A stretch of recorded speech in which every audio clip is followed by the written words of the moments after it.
അവധിക്കാലത്ത് തൃശ്ശൂരുള്ള എൻ്റെ അമ്മയുടെ വീട്ടിൽ പോകുമ്പോൾ വിഷുക്കട്ട ഉണ്ടാക്കി തരാറുണ്ട് വിഷുവിൻ്റെ അന്ന് കേട്ടോ. അപ്പോൾ ആ ഒരു വിഷുക്കട്ടയാണ് ഞാൻ ഇന്ന് ഉണ്ടാക്കുന്നത്. അപ്പോൾ ഒരു ഗ്ലാസ് പച്ചരിയാണ് ഞാൻ എടുത്തേക്കുന്നത്. ആദ്യം അത് നല്ലപോലെ കഴുകിയെടുക്കണം കേട്ടോ. അപ്പോൾ ഞാൻ വെള്ളം ഒഴിച്ച് നല്ലപോലെ ഞരടി കഴുകിയെടുക്കണം. നല്ലപോലെ അഴുക്കുണ്ട്, അപ്പോൾ നന്നായി കഴുകിയെടുക്കണം. അതിന് ശേഷം ഇത്തിരി വെള്ളം ഒഴിച്ച് ഒരു അരമണിക്കൂർ കുതിർക്കാൻ വെക്കണം കേട്ടോ. അപ്പോൾ ഞാൻ കുതിർക്കാൻ വെച്ചേക്കാണ്. ആ ഒരു ടൈമിൽ ഒരു മുറി തേങ്ങ ചരുകി വെച്ചിട്ടുണ്ട്. അതിൻ്റെ 1-ാം പാലും 2-ാം പാലും എടുത്ത് വെച്ചേക്കാണ് കേട്ടോ. ഇനി നമുക്ക് അടികട്ടിയുള്ളൊരു പാത്രമാണ് എടുക്കേണ്ടത്, അതിലാണ് കുക്ക് ചെയ്യേണ്ടത് കേട്ടോ. അപ്പോൾ അതിലേക്ക് 2-ാം പാലാണ് ഞാൻ ഒഴിച്ച് വെച്ചേക്കുന്നത്. ഇനി ഇത് നല്ല പോലെ തിളപ്പിക്കണം. അപ്പോൾ ഞാൻ ഗ്യാസിൽ വെച്ചിട്ട് നല്ലപോലെ തിളപ്പിക്കുകയാണ് കേട്ടോ. അപ്പോൾ ഒന്ന് ഇളക്കി കൊടുക്കണം ഇടയ്ക്ക്. ഇനി വേണമെങ്കിൽ പെട്ടെന്നൊന്നാവാൻ വേണ്ടിയിട്ട് മൂടി വെച്ചിട്ട് തിളപ്പിക്കുകയാണെങ്കിൽ ഇത്രയും കൂടി നന്നായി പെട്ടെന്ന് അതായി കിട്ടും. ഇനി ഇതിലേക്ക് നല്ല പോലെ തിളച്ച് വരുമ്പോൾ നമ്മൾ കുതിർത്ത് വെച്ചിരുന്ന അരിയിലെ വെള്ളം മാറ്റിയിട്ട് വെച്ചിട്ടുള്ളത് ഇടുകയാണ് വേണ്ടത്. അപ്പോൾ അത് ഞാൻ ഇടുകയാണ് കേട്ടോ. ഇനി ഇതിലേക്ക് ആവശ്യത്തിന് ഉപ്പും കൂടി ഇടണം കേട്ടോ. ഇനി നല്ല പോലെ ഇളക്കുക. അപ്പോൾ ഇടയ്ക്ക് ഇളക്കിക്കൊണ്ടിരിക്കുന്നത് അല്ലെങ്കിൽ അടി പിടിക്കാൻ ചാൻസ് ഉണ്ട്. അപ്പോൾ നല്ല പോലെ ഇളക്കുക.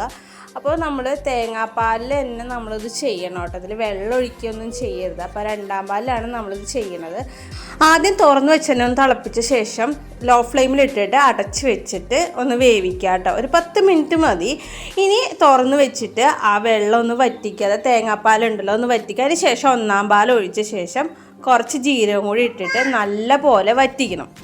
അടി പിടിക്കാതിരിക്കാനായിട്ട് ലോ ഫ്ലെയിമിൽ ഇട്ട് തന്നെ ഇളക്കി തന്നെ നിൽക്കണം കേട്ടോ. അപ്പോൾ നല്ല പോലെ കട്ട പോലെ ആക്കുക, നല്ല പോലെ വെള്ളം വറ്റിച്ചിട്ട്. ഇനി ഇതൊരു പ്ലേറ്റിലേക്ക് മാറ്റണം കേട്ടോ.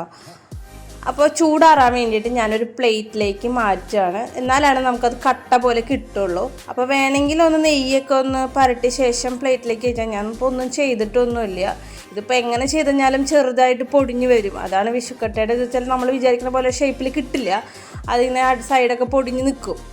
ഇതൊന്ന് ചൂടാറാൻ പറ്റിയ സമയത്ത് തന്നെ നമുക്ക് ശർക്കരപ്പാനി ഉണ്ടാക്കണം. അപ്പോൾ 2 കട്ട ശർക്കരയിൽ കുറച്ച് ഏലക്ക പൊടിച്ചും കൂടി ഇട്ടിട്ടാണ് ഞാൻ ഇത്തിരി വെള്ളം ഒഴിച്ച് പാനി ഉണ്ടാക്കി വെച്ചിട്ടുണ്ട്. ഇനി ഈ പാനി ഒന്ന് അരിച്ചെടുക്കണം കേട്ടോ.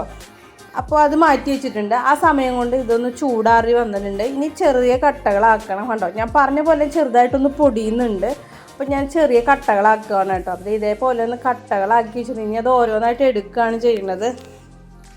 അപ്പം നല്ല ഭംഗിയിൽ തന്നെ കിട്ടി കേട്ടോ. നല്ല ഭംഗിയിൽ തന്നെ പ്രതീക്ഷിച്ചതിനേക്കാൾ നല്ല രീതിയിൽ തന്നെ എനിക്ക് വിഷുക്കട്ട കിട്ടിയിട്ടുണ്ടായിരുന്നു. അപ്പോൾ കുറച്ച് ഞാൻ എടുത്തിട്ടുള്ളൂ, ബാക്കി ഇരിക്കുന്നുണ്ട്. നമുക്ക് കാണിക്കാൻ വേണ്ടി മാത്രം കുറച്ച് ഞാൻ എടുത്ത് കാണിക്കുന്നതാണ്. ഇനി ഞാനൊരു കട്ട എടുത്തിട്ട് ഒരു ഇലയിലിട്ട് അതിന് മീതെ ശർക്കരപ്പാനി ഒഴിച്ച് ഇതേപോലെയാണ് അത് കഴിക്കേണ്ടത്. ചില ആൾക്കാർ മുക്കി കഴിക്കുന്നതാണ്, ചില ആൾക്കാർ ഇതിൻ്റെ മീതെ കൂടെ ഒഴിച്ച് കഴിക്കുന്നതാണ്. അപ്പോൾ എല്ലാവർക്കും എൻ്റെ കുടുംബത്തിൻ്റെയും വിഷു ആശംസകൾ.